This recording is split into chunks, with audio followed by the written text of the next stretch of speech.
গোপাল ভট্টাচার্য মহাশয়ের লাইভ অনুষ্ঠানটি দেখুন প্রতি মঙ্গলবার সন্ধে 6:35, প্রতি বুধবার বেলা 12:05, প্রতি শনিবার সন্ধে 6:35 এবং প্রতি রবিবার বেলা 12:05 একমাত্র সিটিভিএন প্লাস চ্যানেলে। নমস্কার সকল দর্শক বন্ধুদেরকে স্বাগত জানাচ্ছি এই মুহূর্তের অনুষ্ঠান আপনাদের প্রত্যেকের খুব প্রিয় মানুষের অনুষ্ঠান, যে অনুষ্ঠান আপনারা প্রত্যেকটা মানুষ মনোযোগ সহকারে দেখেন। নক্ষত্র চর্চায় পিন পয়েন্ট প্রেডিকশন এবং একজন কৃষ্ণমূর্তি ইনস্টিটিউট অফ অ্যাস্ট্রোলজির অধ্যক্ষ স্বনামধন্য জ্যোতিষী শ্রী গোপাল ভট্টাচার্য। স্বাগত গোপাল দাকে, নমস্কার। ধন্যবাদ। সরস্বতী পুজো খুব সামনে, আর সরস্বতী পুজো আমাদের বাংলায় তো ঘরে ঘরে হয়। তো দেখুন, এবারে সরস্বতী পুজো দুদিন পড়েছে। বিশুদ্ধ সিদ্ধান্ত পঞ্জিকা অনুযায়ী 2রা ফেব্রুয়ারি, আর চলতি পঞ্জিকা অনুযায়ী 3রা ফেব্রুয়ারি। তাহলে আপনারা কোন দিনটা পালন করবেন, 2রা ফেব্রুয়ারি বা 3রা ফেব্রুয়ারি? সরস্বতী পুজো আমাদের শাস্ত্রে বলছে পূর্বাহ্নের আগে করতে হয়। পূর্বাহ্ন মানে 12টা হচ্ছে মধ্যাহ্ন, তার 1.5 ঘন্টা আগে হচ্ছে পূর্বাহ্ন, তার সকাল 10:30। সকাল 10:30টার আগে সরস্বতী পুজো করতে হয়।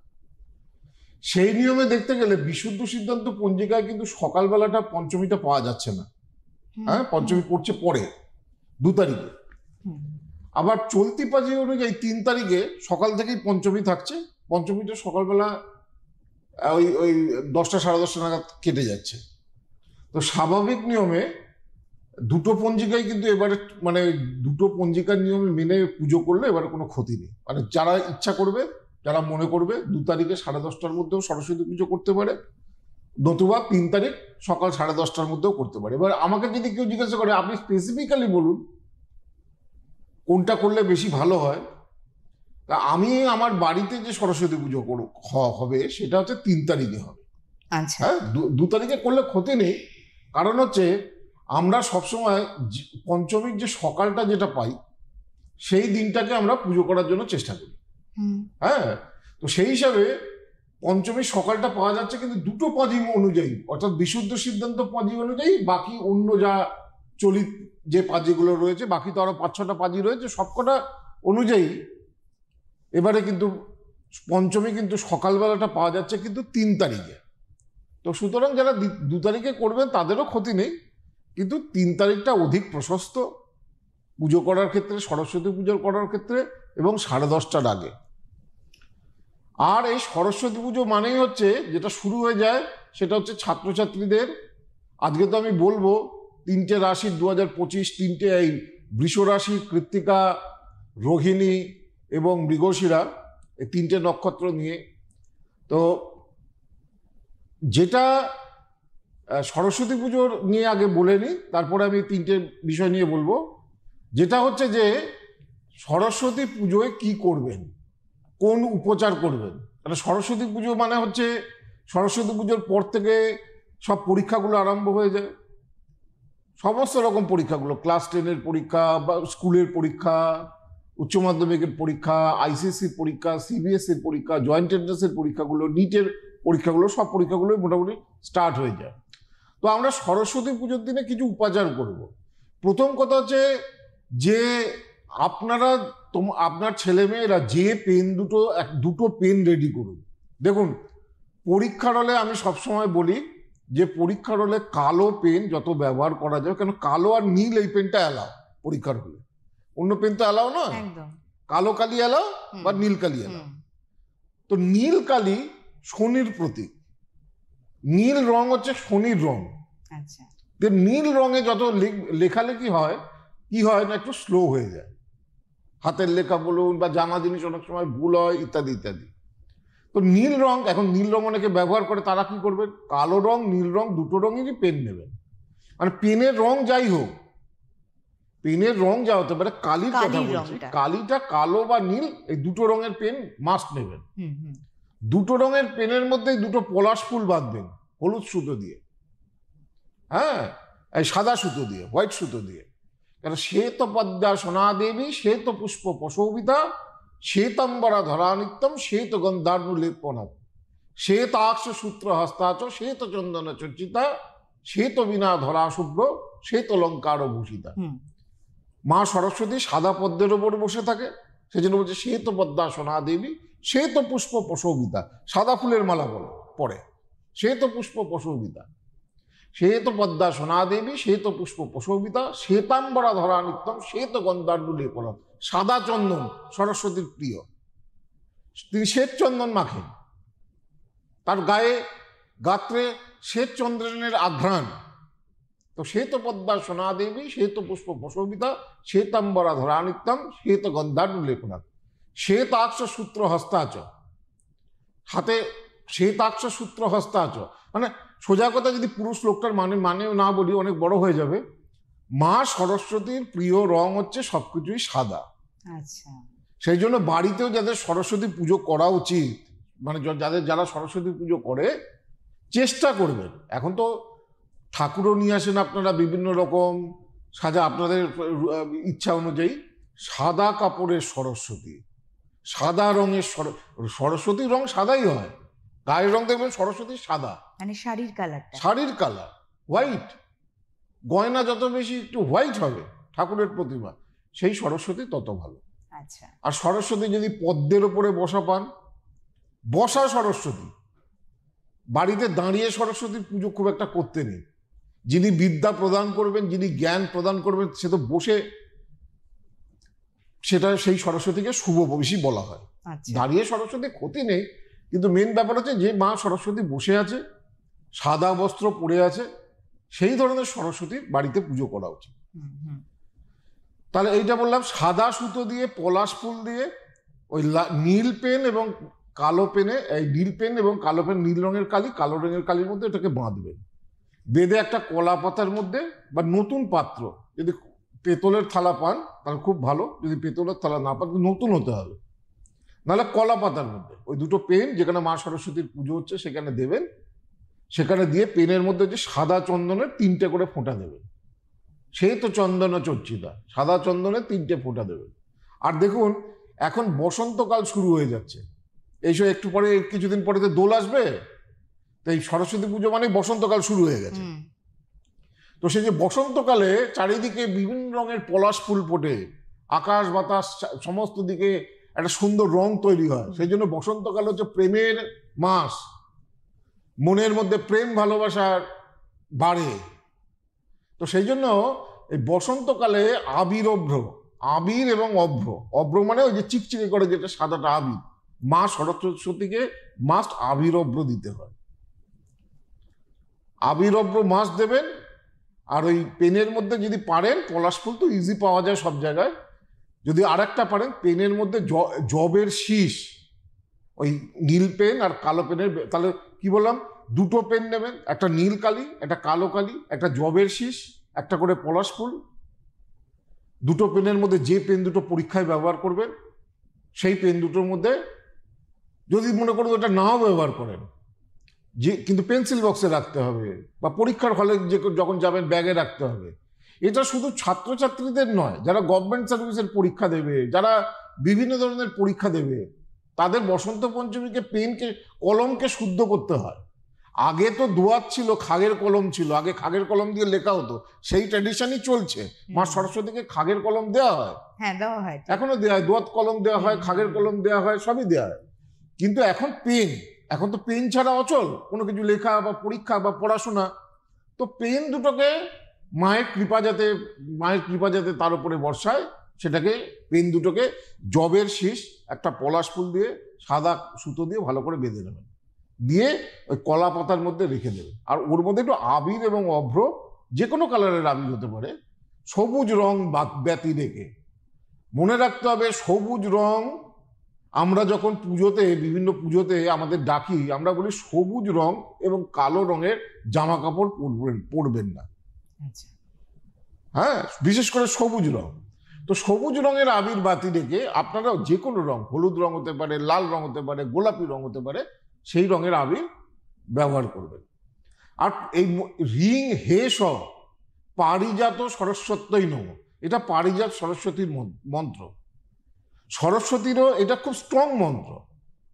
রিং হেস, হয়ে একারে হে, দন্তে শয়ে ওকারে সৌ, বিসর্গ, হেস পারিজাত সরস্বত্যই নম। এই মন্ত্র প্রত্যেকটা পেনের ওপরে 28 বার করে জপ করে দেবেন এবং এই পেনটা সারাদিন থাকবে। সরস্বতী পুজো হয়ে গেলে ওই পেনটা থেকে সুতো, তারপরে পলাশ ফুল, তারপর জবের শীষ, এগুলো খুলে নিয়ে একটা কোনো জায়গায় রেখে দেবেন। দুটো পেন নিজের কাছে রাখবেন। এইটা একটা উপচার। এবং সেই পেন যদি ব্যবহার করা হয় পরীক্ষায়, সেটা ভালো হবে। পেনের উপরে আবার মন্ত্রটা বলছি, কি মন্ত্রটা জপ করতে, এটা পারিজাত সরস্বতী মন্ত্র। এই মন্ত্র যে সমস্ত ছাত্রছাত্রীরা পড়াশোনা ভুলে যায়, পড়াশোনায় মন নেই, তারা যদি পাঠ করে বা 10 বার করেও পাঠ করে বা 28 বার করে পাঠ করে, রিং হেস পারিজাত সরস্বতী নম, রিং হেস, হয়ে একারে হে, দন্তে শয়ে উকারে সৌ, তারপরে একটা বিসর্গ, পারিজাত সরস্বতী নম। পারিজাত সরস্বতীর মন্ত্র খুব স্ট্রং। এটা স্মৃতিশক্তি প্রদান করে, বুদ্ধি প্রদান করে, ভুলে যাচ্ছে যে জিনিসগুলো সেগুলোকে প্রদান করে। কোনো যদি আপনার ছেলে মেয়ে কোনো যদি সাবজেক্টে যদি খুব দুর্বল হয়, লাল কালির কলমে লাল পেন দিয়ে ওই সেই বইয়ের ওপরে বসন্ত পঞ্চমীর দিনে লিখে দিন, রিং হেস পারিজাত সরস্বতী নম। যেমন আমাদের হালখাতা হয়, হালখাতাতে কি করি, ওই কয়েনের ছাপ দিই, তো তারপরে সিঁদুর দিই, তারপরে তার মধ্যে এই সব সিদ্ধি দেওয়া হয়। যে বই, যে সাবজেক্টে আপনার ছেলে মেয়ে ভয় পাচ্ছে, সেই বইটা দেবেন সরস্বতীর কাছে, মা সরস্বতীর কাছে। বইয়ের উপরে একটা জায়গায় ছোট্ট করে লিখে দেবেন, রিং হেস পারিজাত সরস্বতী নম। আর সেই বইয়ের মধ্যে একটা পলাশ ফুল, একটু আবির অভ্র, আর একটা জবের শীষ। জবের শীষটা সরস্বতী পুজোর মাস্ট। এই জবের শীষ দিয়ে ওই বইটা মা সরস্বতীকে অর্পণ করবে বসন্ত পঞ্চমীর দিনে। আবার আরেকটা আছে, আরো এর থেকেও স্ট্রং উপচার, যদি তেঁতুল পাতা পান, খুব ভালো উপচার সরস্বতী পুজোর দিনে। তেঁতুল পাতা যদি পান, সেই তেঁতুল পাতাকে জলে ভালো করে শুদ্ধ করে মা সরস্বতীর কাছে রেখে দিয়ে, তেঁতুল পাতাকে সারাদিন ওই কিছুটা তেঁতুল পাতা রেখে দিতে হবে, দিয়ে ওই সাবজেক্টের যে বইগুলো রয়েছে, যেগুলোতে ভয় পায়, যেগুলো কম নম্বর আসতে পারে, যেগুলোতে ডাউট করে, সেই বইগুলোর মধ্যে পরের দিন, অর্থাৎ সরস্বতী পুজোর পরের দিন ওই তেঁতুল পাতাগুলো রেখে দেওয়া। একটা ছোট্ট তেঁতুল পাতা রাখলেও হবে। তাতেও বিদ্যাচর্চায় মনোযোগ বাড়ে, মনোসংযোগ বাড়ে, উন্নতি বাড়ে, ইত্যাদি ইত্যাদি। মানে এগুলো একেবারে ঘরোয়া উপচার, আর তাতে এত সুন্দর মানুষকে শান্ত, ধীরস্থির, মনস্থির করা যায়। একদমই। আমরা আরো অনেক আলোচনা জানবো, কিন্তু আমি তার আগে একটুখানি বলে দিই যোগাযোগ নাম্বারটা। আপনারা অনলাইন প্রেডিকশনও পাবেন, আপনারা পেয়ে আসছেন 8584038638-এ। দক্ষিণ কলকাতার গড়িয়াহাটের যশোদা ভবন প্রত্যেক সপ্তাহ বসছেন 9007935831 অথবা 9007937631। বারাসাত ডাকবাংলো মোড় ও বর্ধমান জিটি রোডের চেম্বারের বুকিং নাম্বার 8584038640। দুর্গাপুর বেনাচিতে প্রত্যেক সপ্তাহে বসেন, যোগাযোগ নাম্বার থাকলো 9748749041। আন্দামানের বুকিং নাম্বার 8584038635। বাকি সমস্ত চেম্বারের জন্য বুকিং নাম্বার 8584038631, 8584038635 এবং সিম নাম্বার লাস্টে 37। এছাড়া বিভিন্ন জায়গায় চেম্বার রয়েছে, চেম্বার ডিটেল থাকছে। 5 তারিখ, আগামী ফেব্রুয়ারি 5, মানে হলদিয়া চেম্বার আজকে অলরেডি 1 তারিখ, মানে এই মাসেরই 5 তারিখ হলদিয়া, 6 তারিখ আগরতলা, 9 তারিখ দিল্লি চেম্বার, 7 তারিখ ব্যাঙ্গালোর, 8 তারিখ কোচবিহার, 10 তারিখ শিলচর, 12 তারিখ মালদা, 14 তারিখ আন্দামান, 16 ফেব্রুয়ারি মুম্বাই, 17 ফেব্রুয়ারি মেদিনীপুর, 19 ফেব্রুয়ারি বহরমপুর, 21 ফেব্রুয়ারি গৌহাটি, 23 তারিখ পাচ্ছেন বর্ধমান, 25 তারিখ শিলিগুড়ি, 28 তারিখ পাবেন কৃষ্ণনগর। অবশ্যই যোগাযোগ করুন বুকিং নাম্বার। ফোনে হয়তো লাইন পান না, তাদের জন্য একটা সুখবর দিই। আমার এই অনুষ্ঠান হয়ে যাওয়ার পরে না, আপনারা কমেন্টে যারা মনে করুন ফোনে পাচ্ছেন না, ফোনে দেখুন, লাইভ ফোন ইন প্রোগ্রাম তো 25 মিনিট চলে, তার মধ্যে আমরা 2টো মাত্র ফোন নিই। হ্যাঁ, তো অনেকে ফোনে পাচ্ছেন না। আপনারা আপনাদের নাম, date of birth, time of birth, place of birth, তার স্পেসিফিক একটা কোয়েশ্চেন, সেটা আমার যেখানে আমাদের এপিসোডগুলো লোড হয়, সেই কমেন্ট বক্সে আপনারা লিখে জানাবেন। লিখে জানালে আমি পরবর্তীকালে আপনাদের এই date of birth, time of birth, place of birth ধরে আলোচনা করব, কিছুটা যতটা পারবো। একদম একদম। হ্যাঁ, বিভিন্ন, আমার তো সপ্তাহে 4টে এপিসোড হয়, যেমন লাইভ ফোনই নেবো 2-3টে করে। ওই ফোনের, যেন অনেক মানুষ আছে যারা আর্থিক সমস্যা নিয়ে আমার কাছে আসতে পারে না। হ্যাঁ, তো তাদের জন্য ওই কমেন্ট বক্সে আপনারা লিখে জানাবেন, স্পেসিফিক কোয়েশ্চেন জানাবেন, আমি এখানে কিছু আলোচনা করি। যাই হোক, আজকে একটু আলোচনা করি যে কৃত্তিকা নক্ষত্র। কৃত্তিকা নক্ষত্র আমি বলেছিলাম, কৃত্তিকা নক্ষত্র দুটো, একটা হচ্ছে মেষ রাশির কৃত্তিকা নক্ষত্র আর একটা হচ্ছে বৃষ রাশির কৃত্তিকা নক্ষত্র। মেষ রাশিতে কৃত্তিকা নক্ষত্রের মাত্র 3°20', অর্থাৎ একটা পার্ট পড়ে, আর বাকি 3টে পার্ট পড়ে হচ্ছে বৃষ রাশিতে। আজকে তো বৃষ রাশির কৃত্তিকা সম্পর্কে বলবো। দেখুন, মেষের মোটামুটি আগে কৃত্তিকার আমি নেচারটা বলি, আগের দিন কিছুটা বলেছি। কৃত্তিকা মানে হচ্ছে কাটারি, কাটারি মানে হচ্ছে কাঁটা। সে কাঁটা কি হতে পারে, হয় অপরকে কাটে আচ্ছা, রাগের বসে, আর না হলে নিজেই নিজের ওপরে রাগটা কাটারি বর্ষণ করে শেষ হয়ে যায়। আচ্ছা, সেই জন্য কৃত্তিকা নক্ষত্রের মধ্যে জীবনে ভুল করার প্রবণতা খুব বেশি, অনেক বাজে ডিসিশন নেয় দুমদাম করে কৃত্তিকা নক্ষত্রের জাতক বা জাতিকারা। সেই দিকটাতে অ্যালার্ট রাখতে হবে। কৃত্তিকা নক্ষত্রের গর্বিত ভাব তুলনামূলক একটু বেশি, দুর্ঘটনায় আঘাত হয়, আঘাত আসে এদের বড়, বিদ্যায় বিঘ্ন আসে, মানে ছোটবেলায় খুব ভালো পড়াশোনা কিন্তু যতটা রেজাল্ট হওয়া উচিত হয় না। দৈব ঘটিত রোগ বা এমন রোগ বা পীড়া, এগুলোতে কৃত্তিকা নক্ষত্রের জাতক বা জাতিকারা কিন্তু আক্রান্ত হয়, দৈব ঘটিত রোগ, যে রোগের কোনো চিকিৎসা নেই। কৃত্তিকা নক্ষত্রের জাতক বা জাতিকাদের আর একটা বদ অভ্যাস হচ্ছে, এরা দীর্ঘদিন কোনো কাজে লেগে থাকতে পারে না, সত্য কথা গোপন করে, মেজাজ হারায়, আর নিজের দোষ দেখতে চায় না। এটা কৃত্তিকা নক্ষত্রের মেষের একটা প্রবল বৈশিষ্ট্য। বৃষের কৃত্তিকা আবার সেখান থেকে একটু আলাদা। আগেই বলেছি, কৃত্তিকা কর্তর শব্দ থেকে এসছে। ভগবান কার্তিককে এই নক্ষত্রের দেবতা বলা হয়েছে। কেন, কৃত্তিকা নক্ষত্র 7টা নক্ষত্র নিয়ে গঠিত। ভগবান কার্তিকেরও 7জন মা, 7 ভাই চম্পা, 7জন কৃত্তিকা নাম্নী নারী। তাদের কাছে তারকাসুরের হাত থেকে বাঁচানোর জন্য ভগবান কার্তিক মানুষ হয়েছিল। তো বৃষ রাশির কৃত্তিকা নক্ষত্র আবার ক্রিয়েটিভ নক্ষত্র, তার মধ্যে শিল্পী সত্তা আছে, অ্যাগ্রেসিভ নক্ষত্র, এগিয়ে যাওয়ার লক্ষ্য তার মধ্যে রয়েছে বৃষ রাশির কৃত্তিকার মধ্যে। মেষ রাশির কৃত্তিকার মধ্যে বদ গুণাবলীগুলো বেশি তুলনামূলকভাবে। বৃষ রাশির কৃত্তিকা, যদিও কৃত্তিকার এই সমস্ত সমস্যাগুলো দুটোতেই যাবে, তুলনামূলকভাবে কম। কৃত্তিকা নক্ষত্রের আমি মেষ রাশির কেমন যাবে 2025 আগেই বলেছি। কৃত্তিকা নক্ষত্রের জাতক বা জাতিকাদের, যাদের বৃষ রাশির কৃত্তিকা নক্ষত্রের জাতক বা জাতিকা, তাদের কিন্তু 2025 সালটা কিন্তু একটু চাপের আছে। আর্থিক দিক থেকে বেশ সমস্যা তৈরি করবে, কর্মক্ষেত্র নিয়ে বেশ সমস্যা তৈরি হবে, পারিবারিক জীবনে অশান্তি বা বিয়ের কথাবার্তা শেষ মুহূর্তে গিয়েও কিন্তু পণ্ড হয়ে যেতে পারে। সেপ্টেম্বর পর্যন্ত বৃষ রাশির কৃত্তিকা নক্ষত্রের জাতক বা জাতিকাদের সময়টা কিন্তু খুব একটা ভালো যাবে না। সেপ্টেম্বরের পরে রাইজিং হতে পারে, ভালো কিছু হতে পারে, নতুন চাকরি পাওয়া যেতে পারে, শিক্ষাক্ষেত্রে কোনো ভালো সুযোগ আসতে পারে, কর্মক্ষেত্রে কোনো ভালো সুযোগ আসতে পারে সেপ্টেম্বরের পর থেকে। কিন্তু আপ টু সেপ্টেম্বর পর্যন্ত কৃত্তিকা নক্ষত্রের জাতক বা জাতিকাদের, বৃষ রাশির কৃত্তিকা নক্ষত্রের জাতক বা জাতিকাদের খুব জ্বালাবে। কোনো গুরুজন হানি প্রভৃতিরও কিন্তু যোগ রয়েছে। পুলিশি ঝামেলা বা আইন আদালতেও কিন্তু জড়িয়ে পড়তে পারে, সেই দিক থেকে কিন্তু সতর্ক থাকতে হবে। আসি পরের নক্ষত্র, যে নক্ষত্রটা হচ্ছে রোহিণী নক্ষত্র। রোহিণীকে আমি বলি রোম্যান্টিক রোহিণী। আমার নিজস্বতা থেকে আমি যা বলি, সে যা বলছি সেটা আমার নিজস্বতা থেকে এসেছে। কেউ কারোর জায়গা নিতে পারে না। না, কেউ কারোর জায়গাটা বড় কথা না। আমি যেটা বলছি সেটা আমি কাউকে নকল করে কিন্তু বলছি না। আমার পড়াশোনা, আমার গবেষণা, আমার স্টাইল, আমার কথা বলার স্টাইল, এটা কিন্তু আমার নিজস্ব। একদম একদম। হ্যাঁ, আমি কিন্তু অন্য কারোর, দেখো কুমার শানু একজনই আছে, সচিন তেন্ডুলকার একজনই আছে, অমিতাভ বচ্চন একজনই আছে, এদের আবার ডুপ্লিকেটও আছে। এই অমিতাভ বচ্চনের মতো দেখতে একজন ডুপ্লিকেটও আছে, বিভিন্ন জায়গায় প্রোগ্রাম করে। সে কি অমিতাভ বচ্চন কোনোদিন হতে পারবে?